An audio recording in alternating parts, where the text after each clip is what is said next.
Say have fun in your podcast. Say I love you. I love you.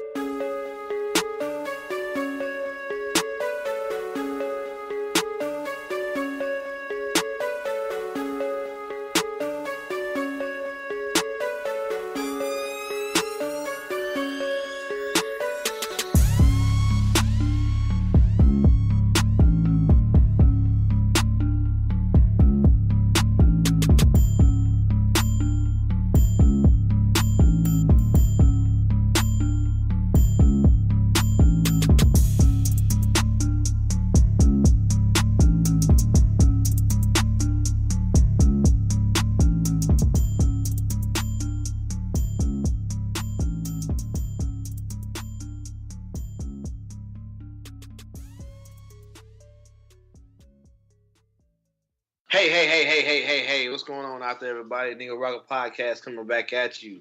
I-70 Connect. I'm the KC Store. I got my crew in the house. 30 Pieces AG. I got the twin motherfucking brothers of Doom. James, Joe. I got 10 meters in the house. What's going on, fellas? What's up? Yo. Our next topic, and it's not really a topic, it's just basically what we've been watching and something that some of the guys... Hey, Frank, why do you sound like an unloved house mother? Yeah. What? He's like, thank you all for your opinions, for coming. I'm just fucking with you, dog. You're doing a great job.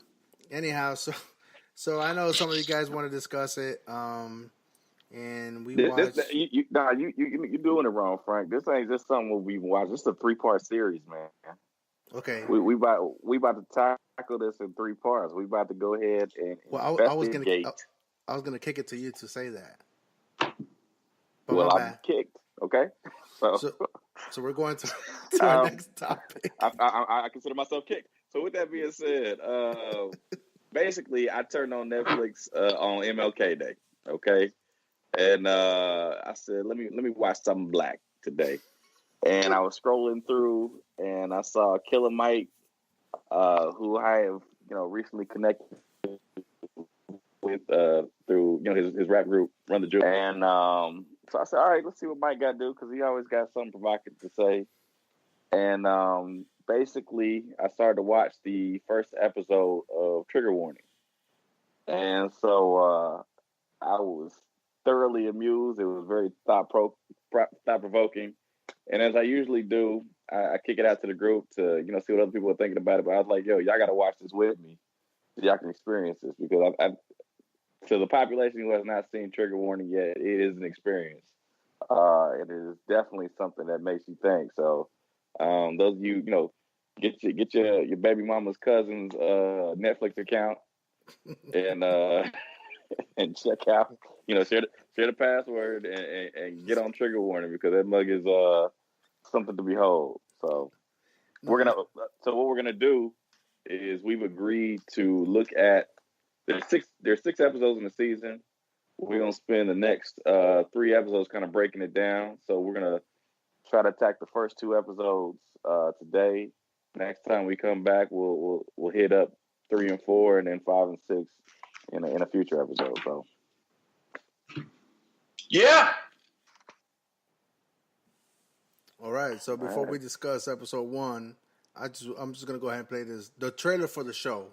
You know what I mean? Not necessarily for a specific episode. So this is Trigger Warning with Killer Mike on Netflix. To be burned the down now.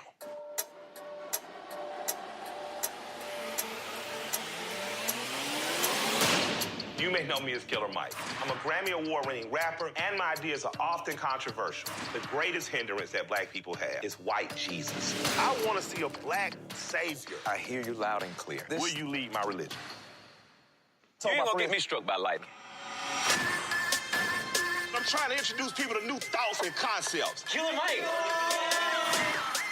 I want to know how difficult it is to truly live in the black economy. No racism, but you're Asian, and I'm only spending money in the black community for the next 3 days, so you ain't black. I can go buy a Hell's Angel t-shirt. What do the Crips have to sofa? The symbol feels a little bit more corporate. Yeah. No, I haven't worked with a gang before. This is first time for everything.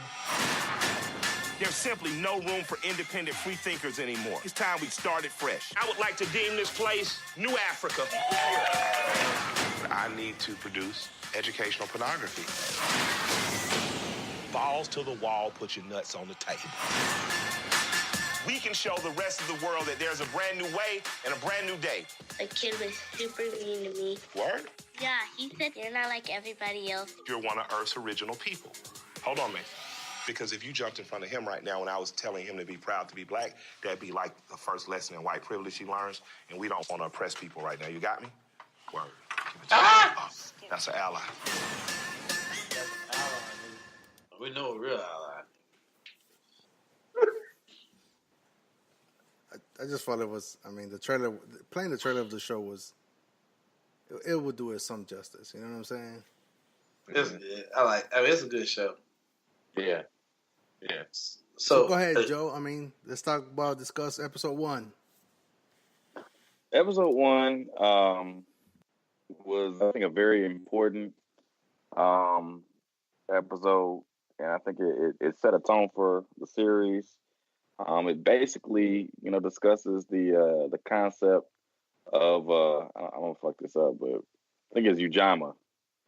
I don't think that's the words you use, but from the Nguza Saba, the what we studied during Kwanzaa, basically collective economics, and the idea that when Black people earn dollars, they are quick to deposit those dollars back into the white community, as opposed to let them roll around in our own communities, and we buy black and that type of thing. So he said that Asians might keep their dollars around in the community for 2 or 3 turnovers, or several days at a time. White community is obviously easy for them to do that. But the problem is that the black dollar only stays in the black community for, on average, 6 hours. Yep. And so he was looking for ways to basically invest in his own community. But that was quite a struggle, because just the infrastructure is not really there in a lot of cases. And so what he was advocating for us is not to celebrate Black Friday, but a real Black Friday, where we invest our dollars in the Black community, and I think what he was saying is a sustainable thing to do would be at least once a week. You need to invest in the black business, buy something Black, at least once a week. But what he was trying to do in the show was spend 3 days where he bought nothing but things from Black owners, Black producers, Black artists, and that type of thing. And to be honest with you, hilarity ensued. So I'll let anybody else go ahead and comment on it that needs to. Yeah, I think especially the first episode brings the extreme of the show, because he really digs in deep to there's the example of when they go to the me and Anthony talking about it, when he goes to the rib shack, and he's like, oh, this is a Black owned business. That shit cracked me up. Yeah, he's with his partner LP. LP, so did these ribs or this meat come from a Black farm? And then Mike nigga, I'm hungry. You can see his face Mike is a fat nigga. He's like, God damn, nigga, am I gonna have to stop eating? And he asked to set it up. It was he had really not had anything to eat, because he said his own kitchen was a Black food desert. You know what I'm saying? So he hadn't eaten whatever the groceries had. The nigga's a millionaire, so and he's fat, so he don't go that often without eating. He ain't without eating. The nigga got money. He can go if he want to go to Five Guys 5 times a day for the rest of his fucking life. He can. He can do it, but he had chosen to buy Black, so he had not eaten food. He said he had bought some. He went to a Black-owned grocery store. Yeah. Where Muslims were the proprietors. And it bought some Black beans that he could get that were grown on a Black collective, farm. And basically what he said was he couldn't even eat the black beans because he didn't have a black can opener to open the shit. Exactly.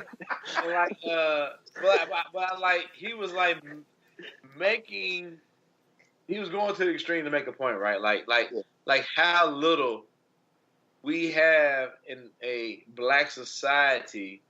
If a nigga want to say I only want to fuck with black people, you can't do it. You're right. You can't do it. So he couldn't.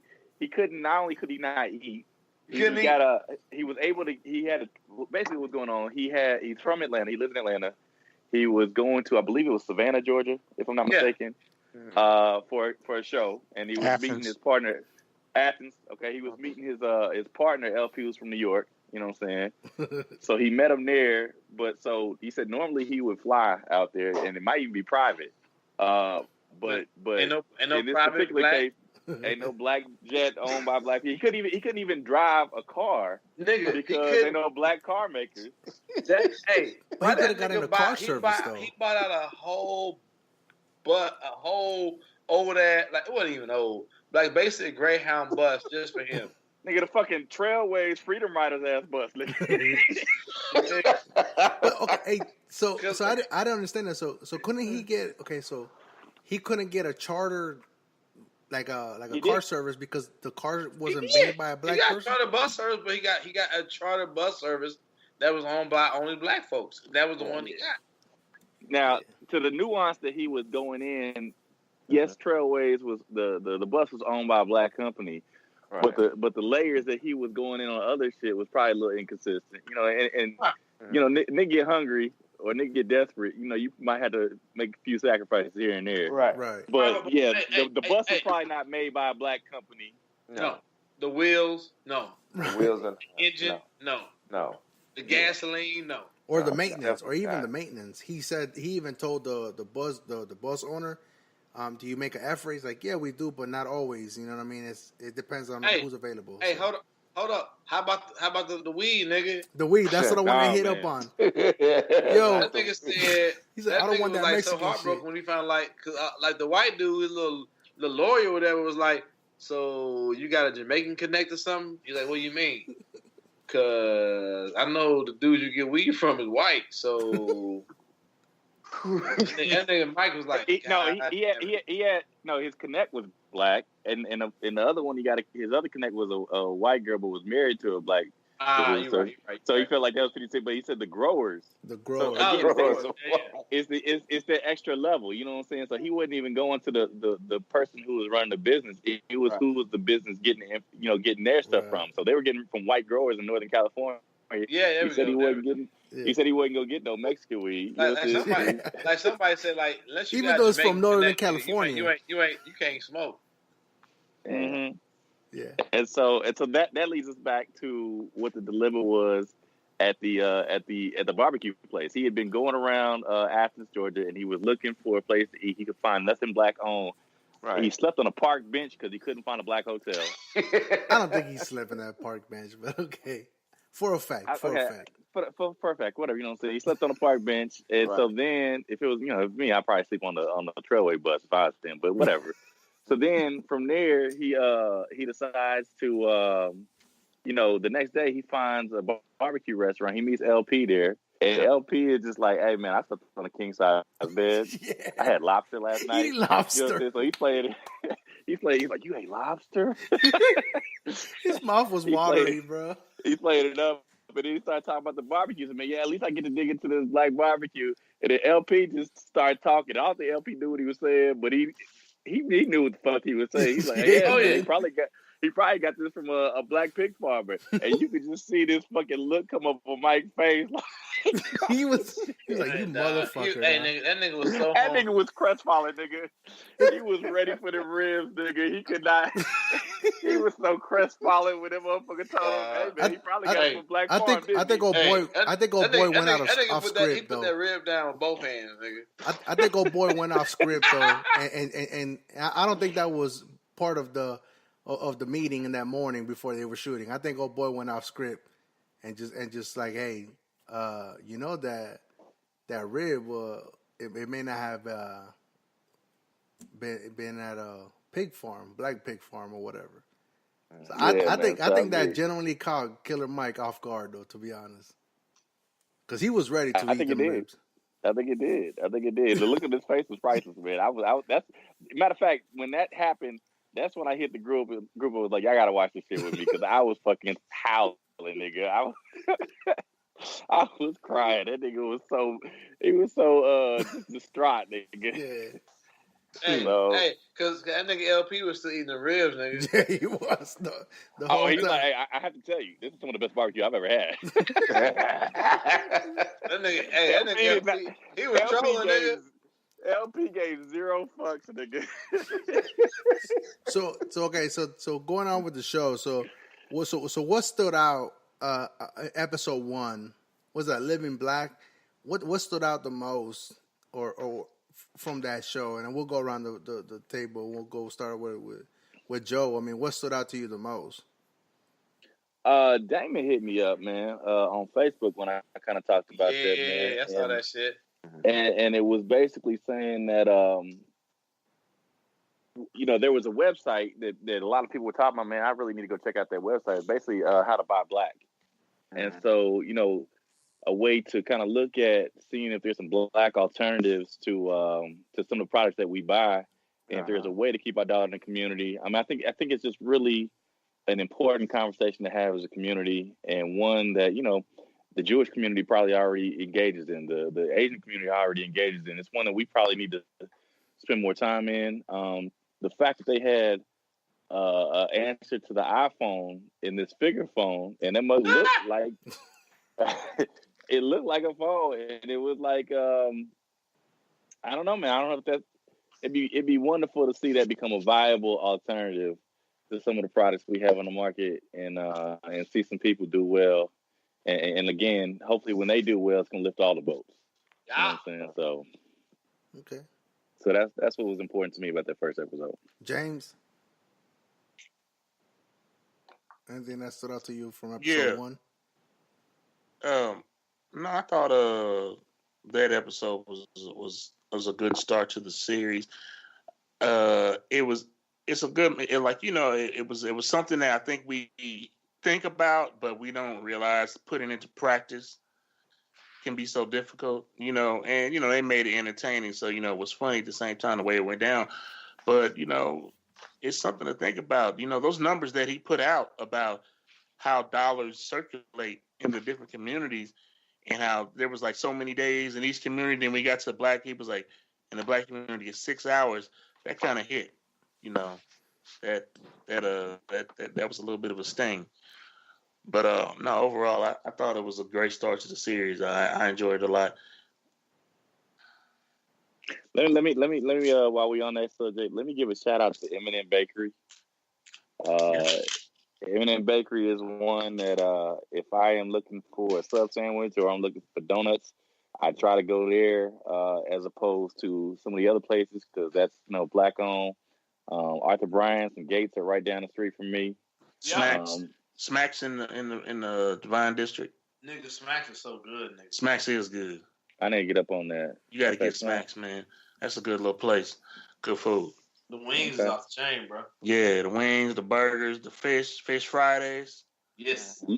Luffy's is another that I frequented time from time. You know what I'm saying? So I don't know. I can't think of any other off the top of my head, but I mean, we need to probably do a better job of collecting. He said it was like a green book, and like when you talk about the time like the 1950s or something like that, when black artists were touring.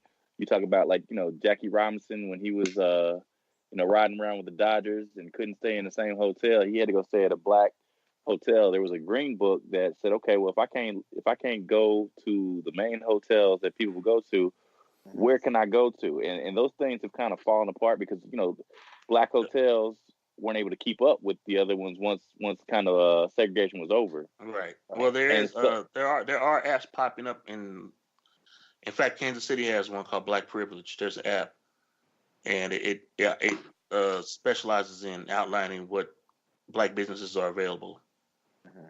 Is it just for Kansas City, or is that something nationwide? For that one there is, but there is going to be a national one. I believe it is Jay-Z and somebody else is putting together a nationwide version of that app for black businesses. Yeah, just heard about the other day. Yes, Okay. I mean, I think that's definitely important. I think if we can continue to develop that and continue that Ujama, that collective economic. I hope I'm saying that right, but you know what I'm saying. Keep that going, and I think that's what's important about that episode. Okay. Cool. Before I go to somewhere or somebody else, I'll say this. And like James, that's what stood out to me the most was the how long the dollars stay in the actual communities. And it was shocking. Obviously, I'm Latino, I'm Hispanic, and in this case, the Hispanics weren't reflected on it. But I would want to see that the stat too within my community, because like even for me myself right now, like I know in Topeka there's you got the East Side and there's like some Hispanic stores, and I try to buy Hispanic products even if I go to an American store or whatever, just so that they could keep that product kind of relevant or whatnot, and I'd be like, oh, it's just sitting on the shelf. So that's how I guess how I kind of think that I'm helping my community or whatnot. But I'll be interested. That's the figure that really stood out to me the most. Is like how long the actual dollars stay within the community, and I know we laugh about the Asians and Jewish or being of like really tight wads or whatnot. Not trying to be problematic, but it was really shocking to see that in the black community that 6 hours is typically what your dollar stays in your pocket. And like for me, like we got paid today, and my wife got paid today, and it's like like as soon as we got paid, already we were paying bills. I mean, so it's like I could only imagine how like impoverished communities or lesser communities, not as lesser community, but like lesser in funds, how they react to this when they see it. You know what I mean? Am I gonna go tomorrow to the East Side and buy some Mexican product or at least Hispanic product? Probably not, but that's just not what I do normally. But it has sparked that thought in me, like how you mentioned, Joe. It is thought provoking. It has. So I'll try to practice that going forward. But it is difficult. It is difficult. I mean, we have. You have the convenience and the ease of access. I could go to Dillon's 2 blocks away, or I could drive 5 miles to the East Side to get one product. I mean, and that's something that I would have to kind of weigh. So, but that's just me. But this is that one stat that stood in part out of the whole episode. I mean, there were other things, but this is the one that kind of really impacted me the most. Like how you said, James, like. I just in my situation, I would want to see how the Hispanic dollar, how long it stays in the community. Yeah.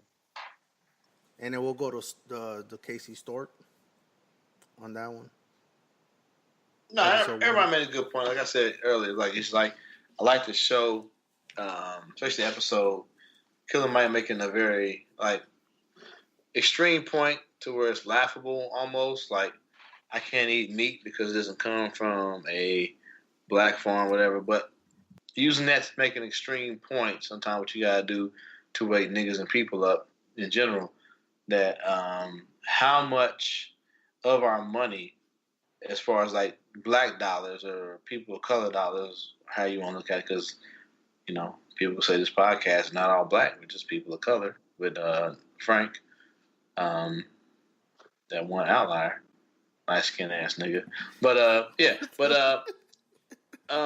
just people who like how quickly the money that we earn leaves our community. So like that stat was like stuck out to me most of this episode, but also once again like very entertaining. And if anyone's a fan of Killer Mike, you know that. I mean, like if you've seen him on other shows where he speaks. Like, you may not agree with everything he says, but he's always entertaining. He always knows what the fuck he's talking about. And he makes pretty good music, so. Yeah, there we have it. Anthony? Episode Well, the 1? one thing that resonated with me was the fact that, it has been mentioned. Um, and it would be how long, not only how long does the black dollar stays within the communities, but the lack of ideas, or I would say, how could I say it? It's just like not enough ideas or thought has been put into how do we solve the problem. I mean, there are some tidbits here and there, hit and miss place things that you can find, but you really have to look or search for methods of buying black or, keeping the dollars within in the communities when it shouldn't be that way. You know, I feel that the playing field should be leveled to a point where the black community has a fair, kind of like a fair chance of not only made but also, I mean, not only produced but also bought within our communities. So.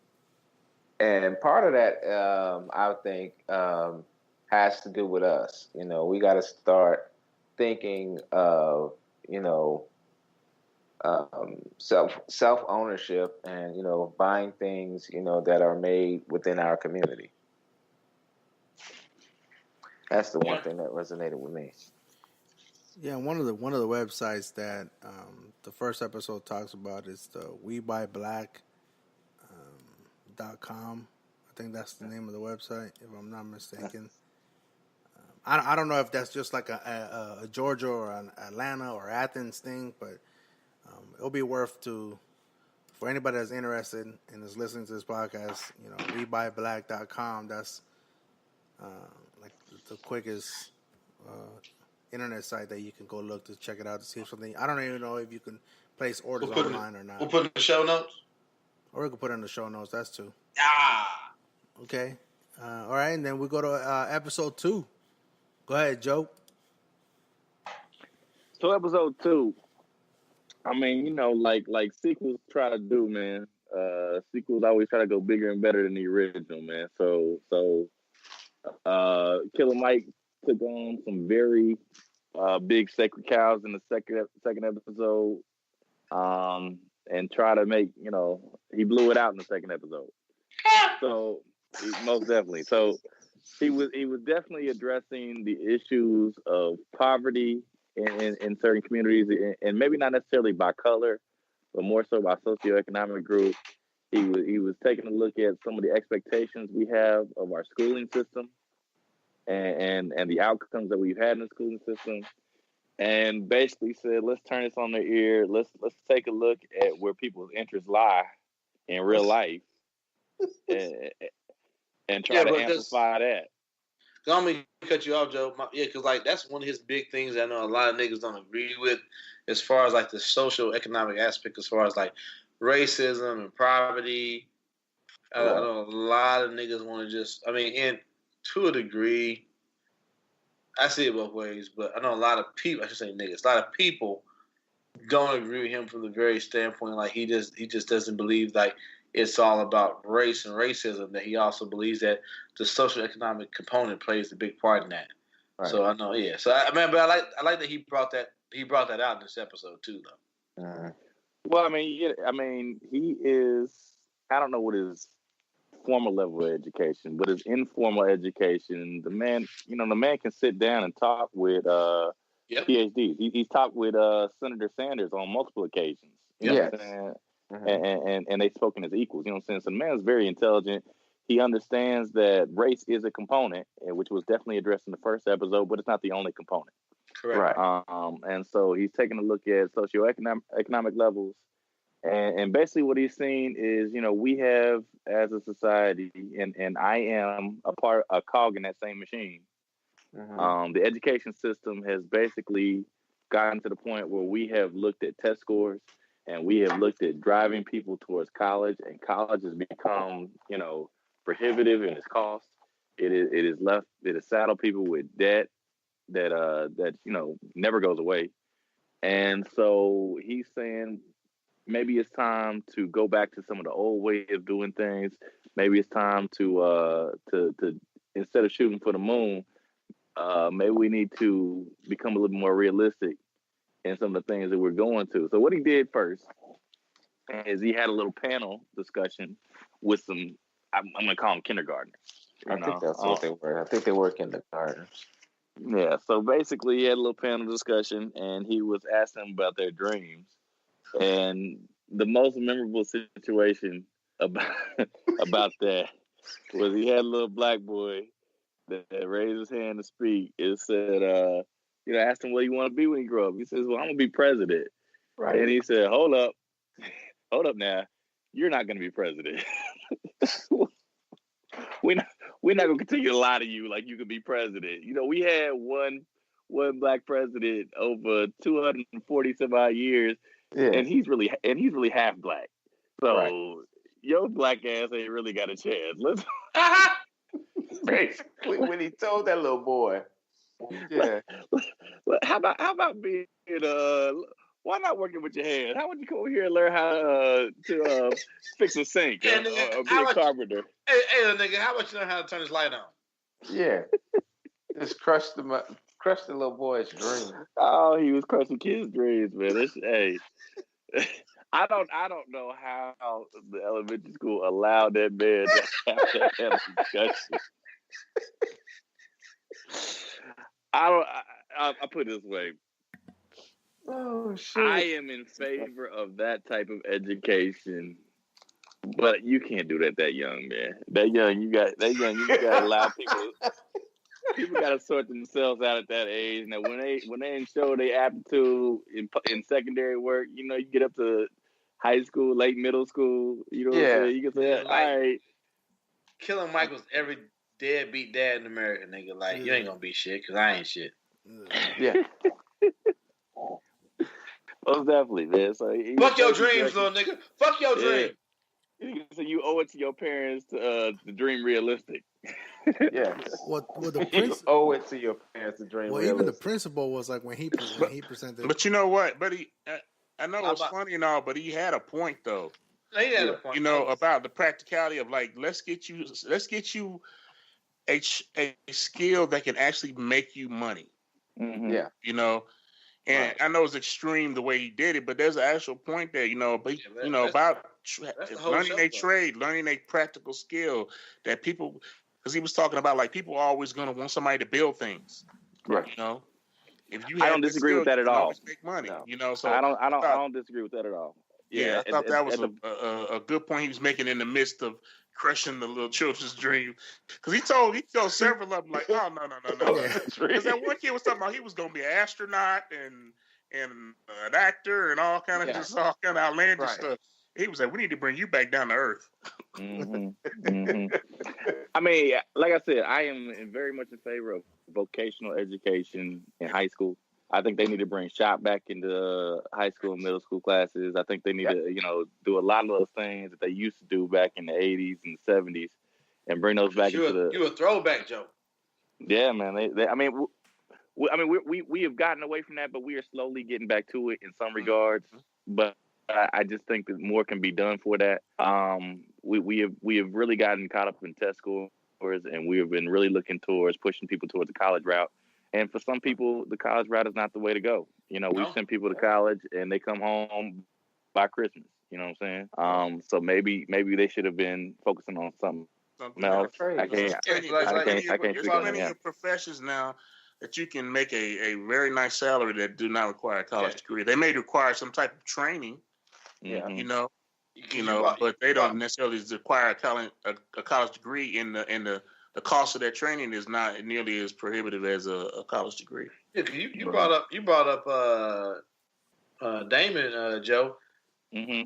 That nigga didn't go to college route, and that nigga probably making more than all of us right now a year. Wouldn't be surprised at all. Not surprised at all.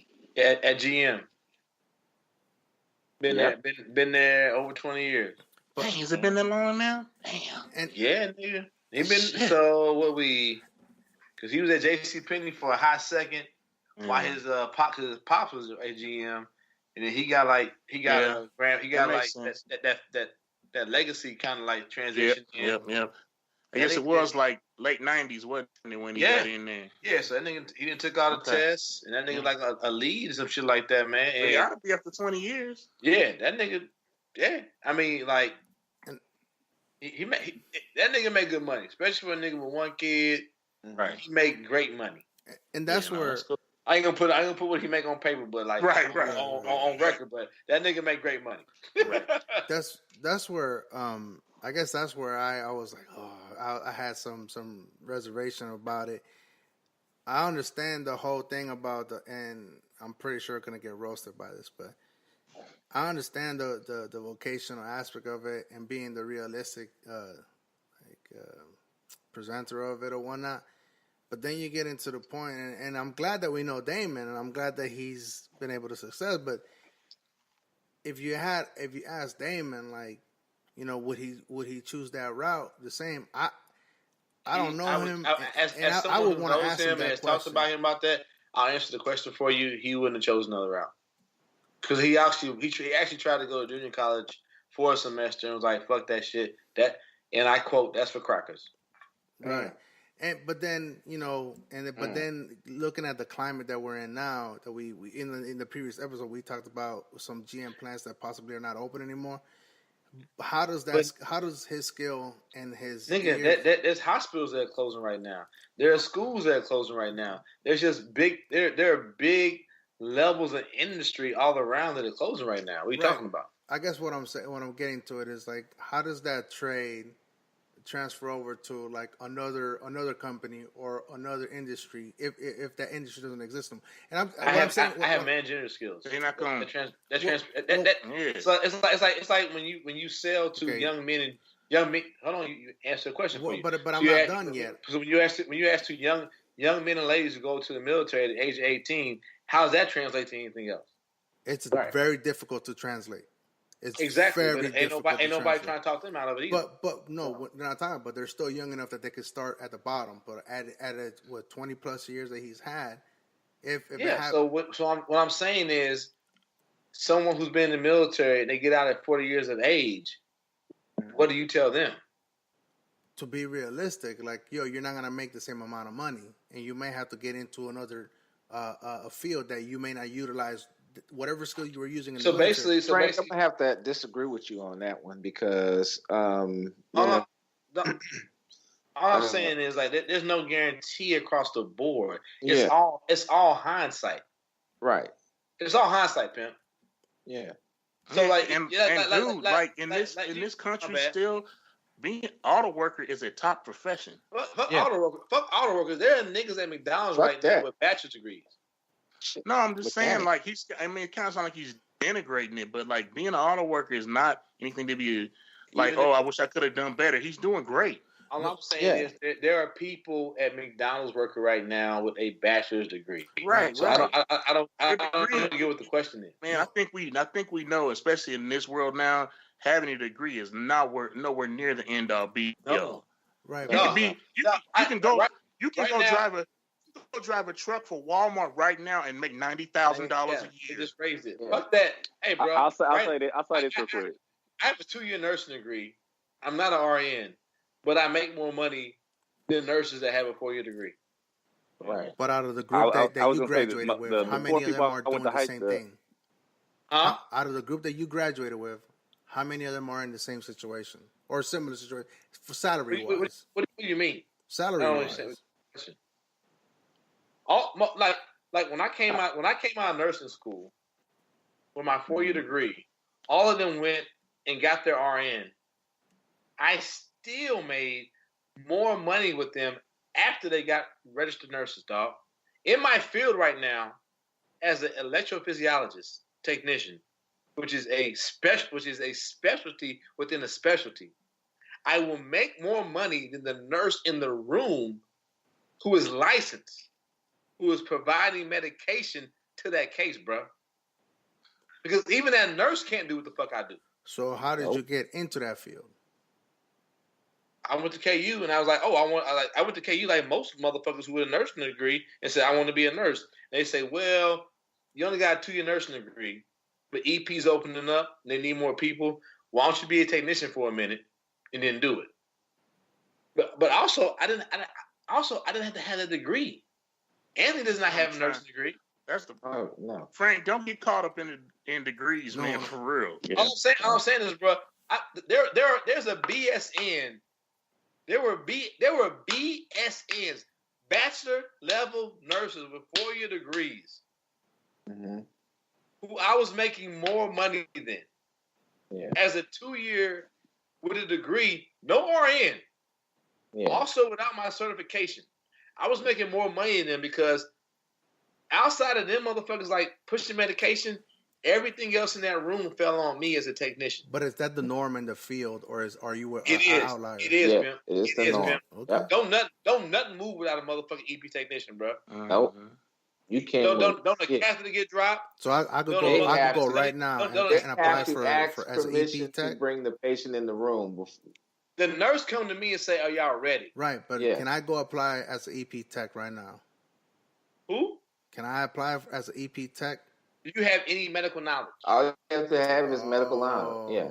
Okay. You don't, because the military provides you medical knowledge as a basic level as combat lifesaver. No degree. Yeah. Okay. That's what I'm saying, pimp. Well, what I'm trying to get to is I'm not trying to get stuck on the degree, because there's you can make money whether you have a degree or not. I'm saying transferable. Like, I mean, I understand. Frank, let me jump in on that, because I think what we've been talking about has been specialized things. And so if you're talking about working on an assembly line, that's a specialized thing. If you're talking about working in the medical field as a nurse or a practitioner or whatever it is, that's a specialized thing that does require some training as well. What Killer Mike was doing was showing things that are going to always be necessary. I mean, he was showing people how to be a carpenter. Translate your skills to another skill. Your skill is a skill that will always be needed. So you don't have to worry about whether it translates. We have had carpenters. You know, Jesus was a carpenter. We can go all the way back. There's been carpenters since the beginning of mankind. Plumbers. I don't know. Plumbers may not go that far back. Plumbers, electricians. We were always good plumbers. You know what I'm saying? But also, what you were saying also too is like all those kids like, I want to be a pediatrician, I want to be a doctor, I want to be this. Who grows up saying I want to be a nurse? Which is also something that you can learn. Which also a lot of technical schools used to carry. Right. Yeah. Mm-hmm. Yeah, we got a nursing program in our vocational system. Yeah, we got a lot of people it's very but like back to what you were saying. The point was like Killer Mike was saying, like everyone, all these children, like I want to be this very big thing. And it's like, but being a nurse ain't a bad thing, and you can make a shit ton of money. Yes, you can. Yeah, it ain't all about being a doctor or a lawyer. Yeah, no, yeah. You know. Right, but as far as like, but even a nurse, like, I mean, I guess my thing is like, I mean, if it's a vocational skill or anything like that, I mean, there's still some type of formal training that you would get. I know he had a YouTuber that he watched YouTube all snob day. Ass. Huh?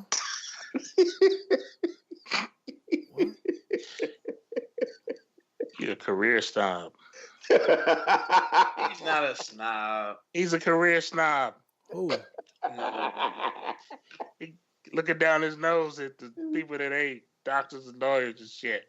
I'm not a doctor, nor am I a lawyer, but I make a decent living. I think Frank is saying like you can't get you. There's two sides of it. Basically, what I'm saying is like I don't like my kid right now. He's 4 years hold old. on. Let's be real clear, because when you talk about the doctors and lawyers, I think Killer Mike would throw those under the idea of that is a vocation. Yep. You have a specified knowledge in the law, and so everybody's going to come to you because they're going to need that specialized knowledge at some point. So when you talk about doctors and lawyers, those are also vocations in his definition. You know what I'm saying? Yeah. So what I'm suggesting to you there's like the so-called prestige of a good degree. I'm saying to you in Killer Mike's definition, you have a skill that is going to be always in demand, and people are going to come to you for that skill. It may not be working with your hands, but it is a vocation. You know what I'm saying? Yeah. So what I'm suggesting to you is he is saying that we need to be mindful not of getting people to. He said basically his quote was, "People don't care what you think; people care what you can do." You know what I'm saying? So there needs to be practice. There needs to be somewhere where the rubber meets the road, and you can do something for somebody else that is going to be of value. You know what I'm saying? But So at the same, but then we got to get back in those two professions require lots of education, which require lots of money, which put people in a lot of debt. And even if you're a doctor or a lawyer, if you're not making a high salaries, those debts are extremely high. I know some lawyers that have $300,000 but you can learn law in student just law, by reading in books. student loans. They can also charge $300 but not everybody. But every lawyer doesn't make that. Every lawyer does not make that kind of money. In fact, most of them don't. And not every most nurse of them makes, do not. Not every nurse makes a lot of money. $50 an hour. Right. I don't know what you're saying. Are you saying we should not have lawyers? We should not have doctors? I don't understand what the point is. I'm saying that you're throwing it in the same category. I'm telling you what Killer Mike. I'm not telling it. Killer Mike did that. Mm-hmm. I'm telling you, Killer Mike. I still think that point needs to be raised. So what is the point you're raising? My point that I'm raising is that there are professions that are less expensive to achieve certification in or skills in that'll cost you less money in the long run. That don't cost you $300,000. I think Killer Mike's point can be made, but also the fact that we can't neglect that society puts a premium on a lawyer or a premium on a doctor, even though Killer Mike would all say they're all fucking vocational skills. Well, not a premium, a restriction. You have to have certain things achieved. You got to have certain things to be an electrician too.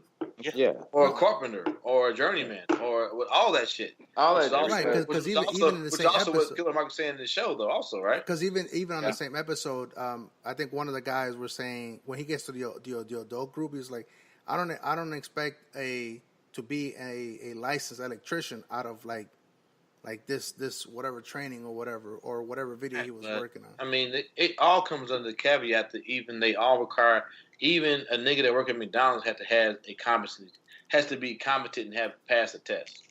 No one wants to admit that, but there is a certain competency to be like, before you can be allowed to be alone, to be with the burgers nigga, somebody got to watch you. But I guess how you're going to determine that, like, with teaching a vocational skill. I guess I'm with Joe when they say like not this early. National checklists across the board. For me to be RCSC, which is basically the electrophysiology standard across the nation, there is a certain checklist that every motherfucker has said these are the things that you have to be. Even your wife, who is a registered nurse, there are across the board, across the nation, there are people who said in order to pass this test, you have to meet these basic skills. It goes with every job, bro. Even your job that you have right now. Yeah. Somebody said you have to meet a certain level of competency to have the job. Well, I mean, there's other requirements too, but that's competency, dog. Requirement, competency, whatever you want, whatever term you want to. I'm sure requirement, competency might be a synonym somewhere in there. I don't know. I'm just saying, dog. I guess for me, for Joe to be a teacher, there is a state board that says he has to meet a certain level of competency. Yep. Right, but you also have to have certain requirements met besides competency. Requirement, competency, dog. It's all the same. Synonym, bro. Synonym. Are we about to have the fucking collusion? Yep.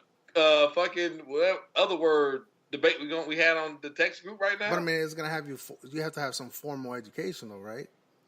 Huh? So is that the same thing as is that a synonym then?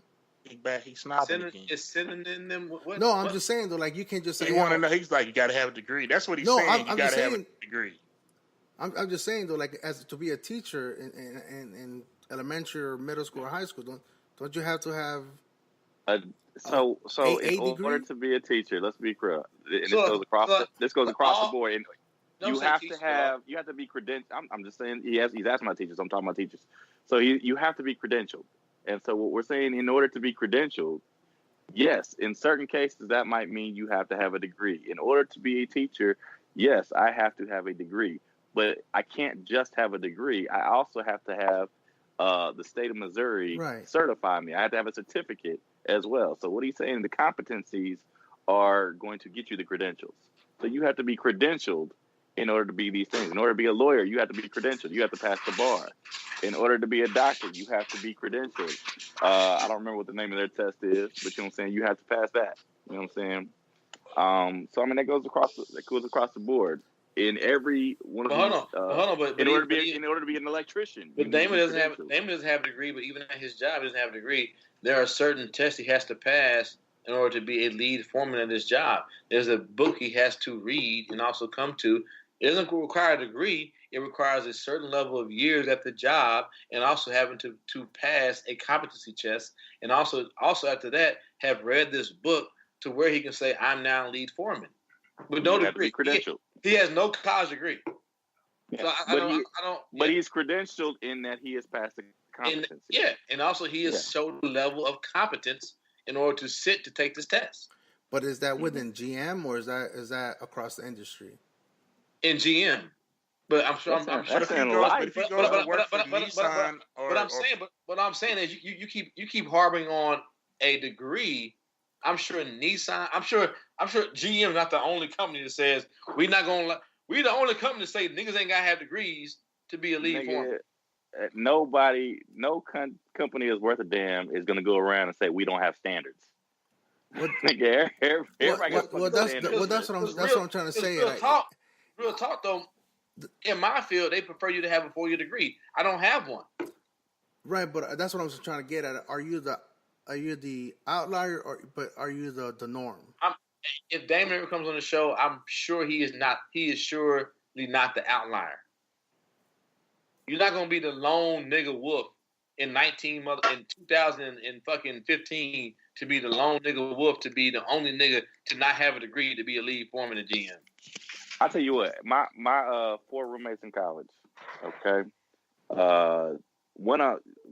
basically the ones who graduated from college are probably the ones who make the least amount of money.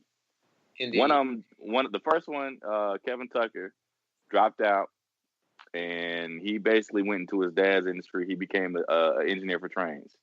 So he probably makes way more money, and it's been 20 years, so he probably make a shit ton more money than I make. You know what I'm saying? Yeah. The other, Julian Jones, basically, he did spend 2 years in the NFL, so he had, a little bit of a head start, but he ended up forming his own company, and basically he runs a trucking company.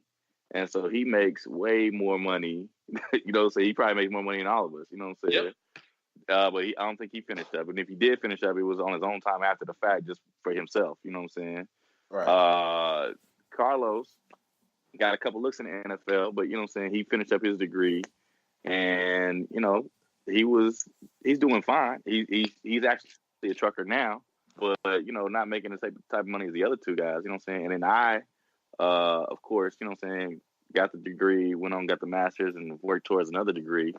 And I make decent money, but I wouldn't be surprised if I was third or fourth. I'm probably, in terms of credentials, education-wise, I probably by far have, probably first in terms of that. But in terms of money, I'm probably third or fourth. You know what I'm saying? But I think it's also like we have also been so pushed to buy into, if you get a degree, right? If you get all these fucking credentials, that everything will work out for you, and it's not the case. And I think all Killer Mike was saying is how many famous college dropouts are like multi-millionaires or billionaires. Correct. And I think Killer Mike was saying, like, you can have a dream, that's fine, but you need to be realistic also within that dream. Yeah, I think his real point was you need to be able to earn. Is what you gotta earn. Yeah, you gotta earn. Yeah, you gotta earn money. Well, Killer Mike killed a couple of musicians in the group. The Hope, because two of them said they want to work in the music industry. Nah, we on episodes 1 and 2, bro. Come on, man. That's episode 2. That's still 2. That's still 2. Oh, that's not 2. We haven't got that far yet. No, it is. It is 2.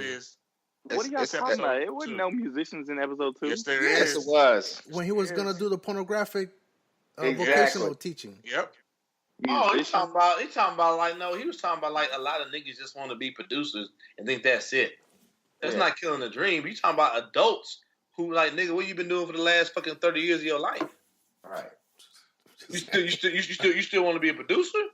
What are you doing to produce music, my nigga? Besides sitting in front of Killer Mike right now. It was like three of them in the adult class that said they wanted to like teach musicians. I think one was a songwriter or something like that. Is that the same as saying a fucking 10-year-old to say, I want to be the next Swiss Beats? He's like, nah, you don't do it. But why not? Now, well, you know, he kind of, and Mike kind of said at the end of the kids segment, he's like, well, maybe I was like, you know, maybe I was wrong. But he was for shock effect. But that was for shock effect.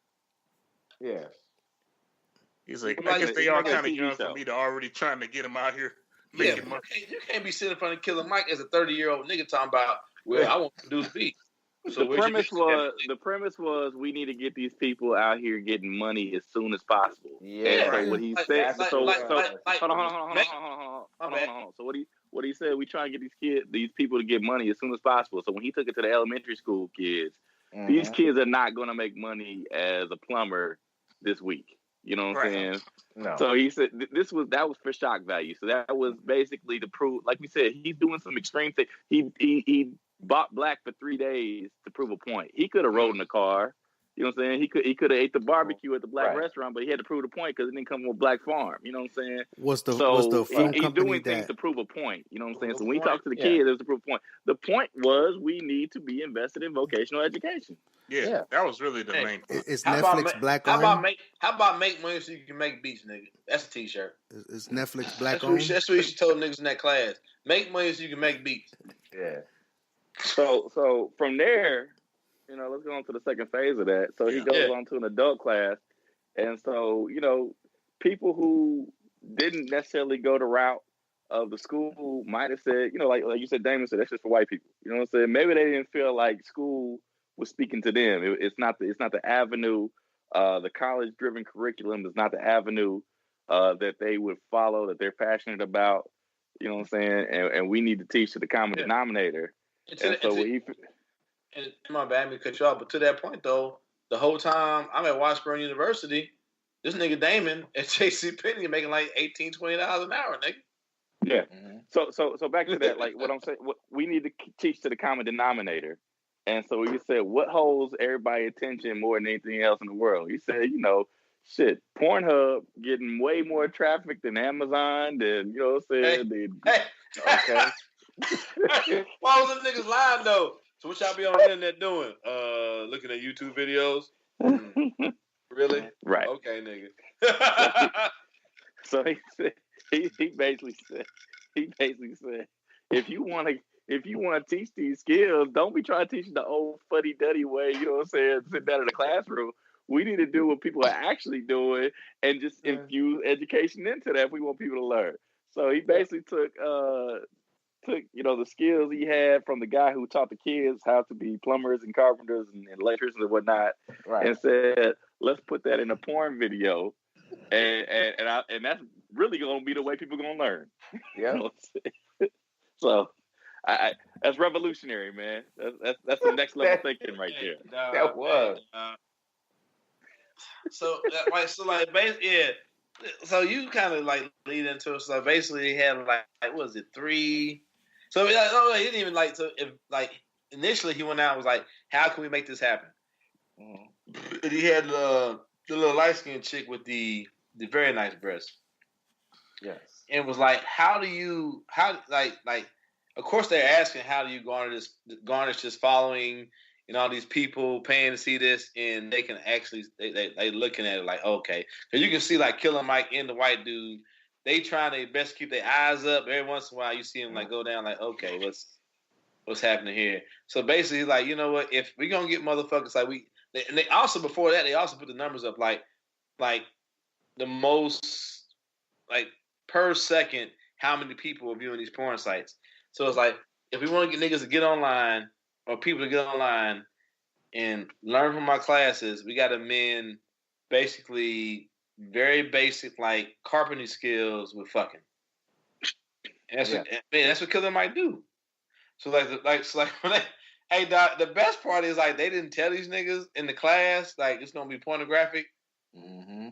So like to go back, so they had like a baseline test.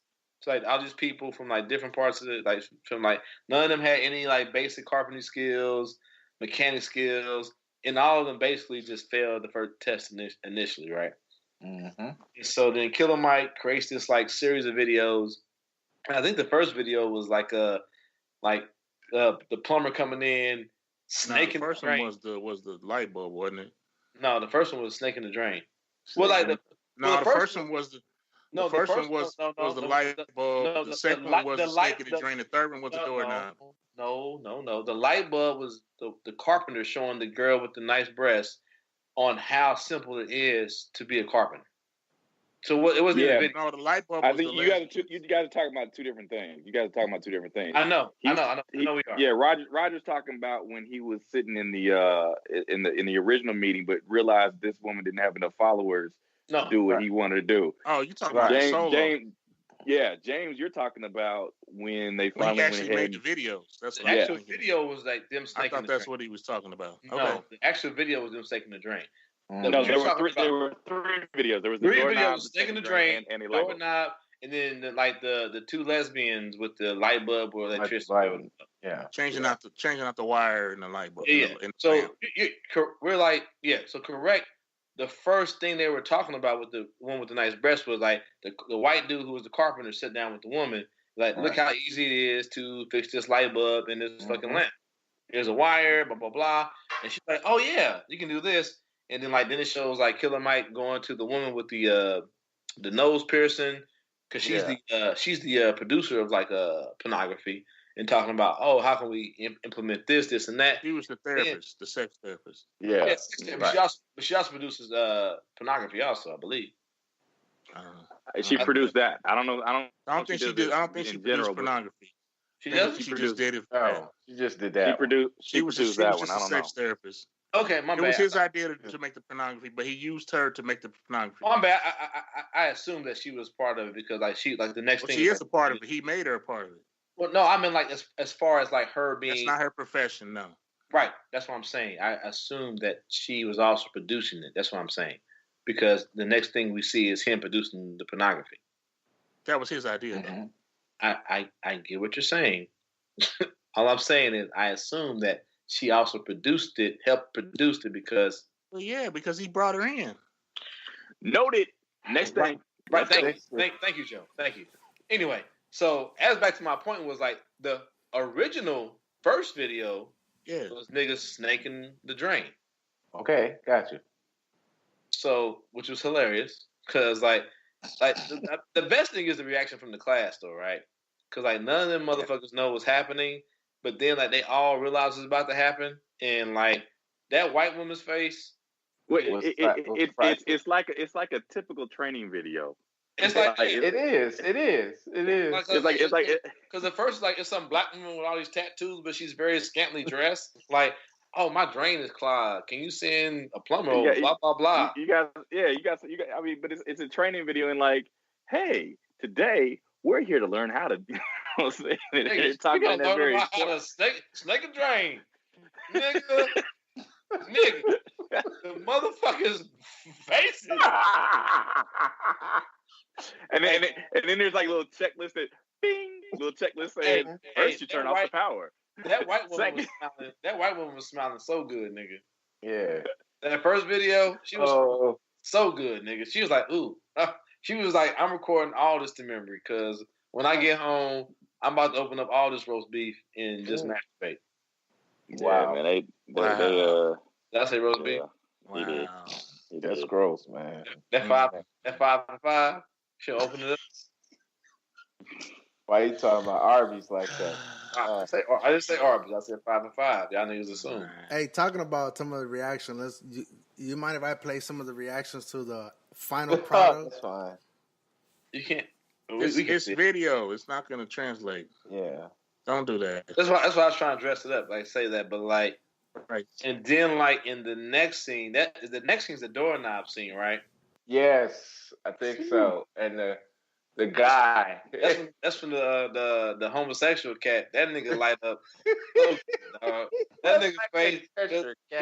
Cause like when he see the two actors come in, he know about. Yeah, because Mike left when he saw that was going. Okay, Hey, dog. Hey, I'm gonna go eat some barbecue. Them other two niggas did not approve, dog. They was not happy. You mean when the class watched it? Yeah. When the class watched, you know what I'm saying? I'm talking about when the like not when they were filming, but like when the class watched that shit, dog. Yeah. Like the white woman when like the snake draining, nigga, like she was smiling so big and so good, nigga. But when the niggas got to that homosexual scene, nigga, oh my god, hey, that gay dude like had his hands on his face, like the gay dude was embarrassed. He was like, "Oh my god." Hey, he was like, he's like, it's like when you like airing dirty laundry. He's like, this is what we be doing. I be changing doorknobs all the time. Yeah, actually, he acted more outraged than anybody. Actually, yeah. He looked more shocked than anybody. Well, he looked shocked, but them other two niggas, like the nigga with the in the back, and then the black dude with the little half afro shit, them niggas was not approving at all, dog. They was like, But that white woman was still like, two black dicks in the scene. That's all I care about. That's all I care about, dog. That's all she cared about, nigga. It was two dicks in the scene. She was still happy. And but I did notice though, like the lesbian scene, they didn't show a lot of that though. They was like, we're not showing too much of this. Yeah, I had some classmates who commented on that, man. It turned them off too, man. So I mean, but I understand we got to be inclusive, and if we're gonna do one, we got to do the other. Right. I mean, I get it. And I think Killer Mike understood that. He's like, yeah, you right. Because I think he was expecting just straight heterosexual. Yeah. And then when he saw it, it was like, oh, we're doing everything. We're doing, he's like, oh, well, okay, you're right. We all inclusive. Doing some butt fucking. He said, I'm gonna go down the street though while you're doing it though. Yeah. All right. Y'all got it. Y'all got this right, exactly. Yeah, like, I'm not against that shit, but it's like I don't want to be in the room. Cause like at the same point in time, it's like if there's two heterosexual motherfuckers in the room that I don't find attractive, I'm not trying to watch them fuck either. Right. So it's like I'm not really in the room trying to watch nobody fuck. I mean, I'm not against watching that. I put it this way. If I was sitting in the room and I was learning a trade and it was upon that scene, I guess I just wouldn't learn how to fucking change the doorknob. That nigga Joe be like, I know my doorknob would stay broke, nigga. I don't know. I know how to cut a drain. I know how to change all electricity. For some reason, I have blocked that doorknob. I don't know what happened. I don't know how to do the doorknob. I don't know. Hey, that nigga just be sitting there looking at the doorknob, and somebody be like, "You gonna change it?" Nope. And Joe just start crying. Not me. I had an experience. Is somebody gonna come fuck me in the ass when I start changing that? No, sir. I ain't doing that. Hey, but on the other hand, you go to fix their drain and you just pull your dick out like, hey, so ain't this what you're supposed to do? I thought this was where they showed us in the video. I'm supposed to be snaking more than one drain at a time, right? This drain ain't gonna fix itself, nigga. You better get your ass over here. Every time we seen him out on a job, he ended up in jail on the front charges. That nigga have all 1 stars except for some lonely bitch with a 5-star rating. And he came in my mouth as my drain got cleared. It was the best. Mama, I just can't keep my drain clean. That shit just keep calling him back. Right? He got dang. Her drain is clogged again. She just throwing like. You like, bitch, you got a whole bitch. She's throwing like whole bananas down there. I was like whole meatloaf down there, motherfucker. She got a side of beef down there, bad boy.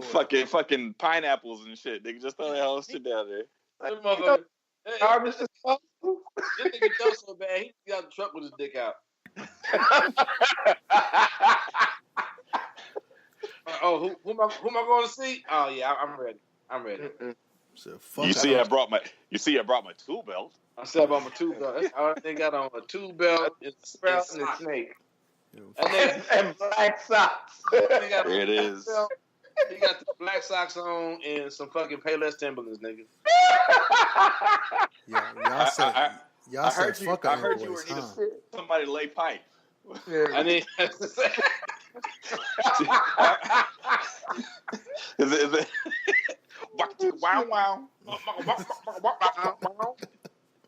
Hey, and then she fuck you up like, but my doorknob ain't working. Oh, hold on, bitch. Oh shit. Hold on, bitch. I'm be stuck in that motherfucker, can't get out. Oh shit. Looking at the doorknob. Why? Why didn't I watch the other video? Why? That shit's the crying game, man. Oh shit. My friend Frank said he want to come in and help you change his doorknob. I'm good. They call me the wall tumbler. Oh shit. Y'all said fuck an invoice, huh? Y'all said fuck an invoice. Fuck it. Like, literally. But nah, the show is good, man. That shit's good. But I kept seeing it, and then, like, I think Joe put something in the chat group. So, like, yeah, that definitely a good watch, pimp. It's definitely been a good watch. I mean, I watched all of it. I definitely look to next week when we get to the other episodes. Easy. Yeah. Hey, but real talk though. I mean, I don't know how much of it's fake or real, but the niggas in the class went from being ass on that test to I think the lowest score was 75%. Mm-hmm. Yeah, there's no way of telling. There is no way to tell. Who knows? And there really wasn't a control group. They could have watched the standard video, and they might have got the same score or better. Who knows? Yeah, it was extremely scientific. It was for show. You know what I'm saying? I'm a firm believer in, like, if you look at nice titties, why you learn that everything is better. I mean, I would think, in my opinion, that sex does help. Bro, you were on an episode saying that you were looking for a female in the strip club. You were looking for a lady friend in the strip club. Like a Yeah, it was relationship 2 in the strip episodes club. ago. Yeah, I Said a good woman. A good woman. Not that there's not good women in there, but just... The fact you said reasonable woman, that scares me. Well, I mean... Leave it there. I'm not saying no more. All right, and that's the first 2 episodes of Trigger Warning with Killer Mike. It is I guess, final thoughts or going forward. James, Joe, Anthony, Stork. Well, I would say that, going forward, this is a good watch. I mean, I recommend that you watch even for just the entertainment value of it. There are very good points in the series, but but just for the entertainment value, I recommend that you watch it. It's pretty fucking good. James, Joe. What's the question?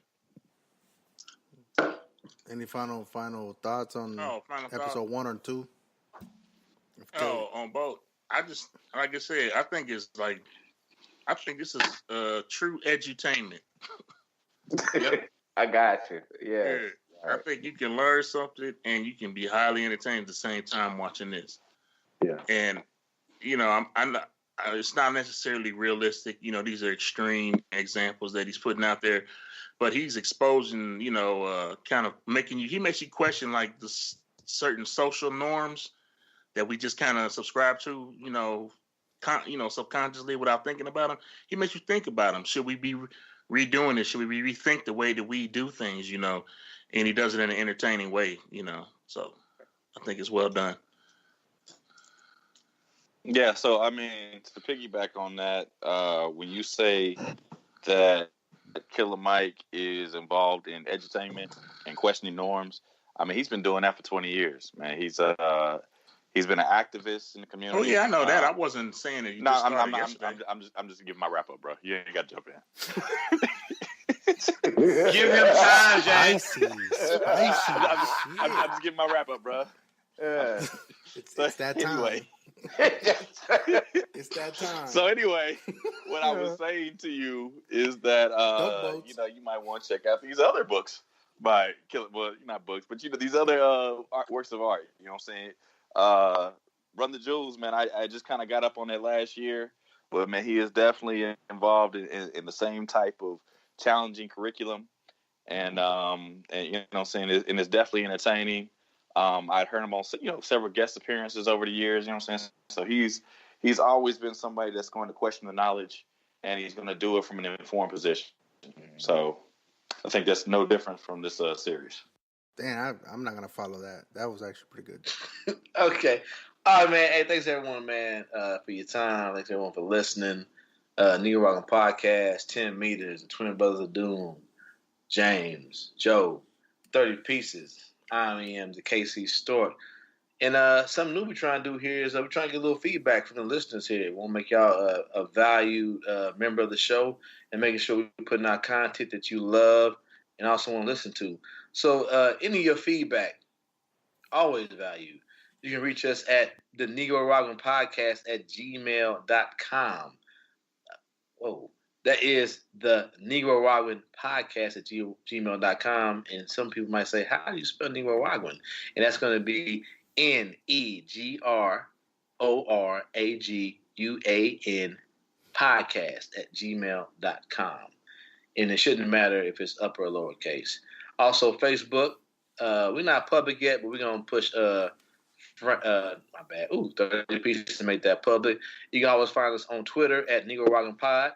Instagram, also the same thing, Negro Rockin' Podcast on Instagram. So feedback is always welcome. New thing we're trying to do as we get into the new year. Also showing that we appreciate everyone who gives time to the podcast. So once again, thank you. Lovely show. Appreciate everybody who gives time on the Friday night. 30 Pieces, 10 Meters, Twin Brothers of Doom, James and Joe. I am the KC Stork, and always enjoy the music.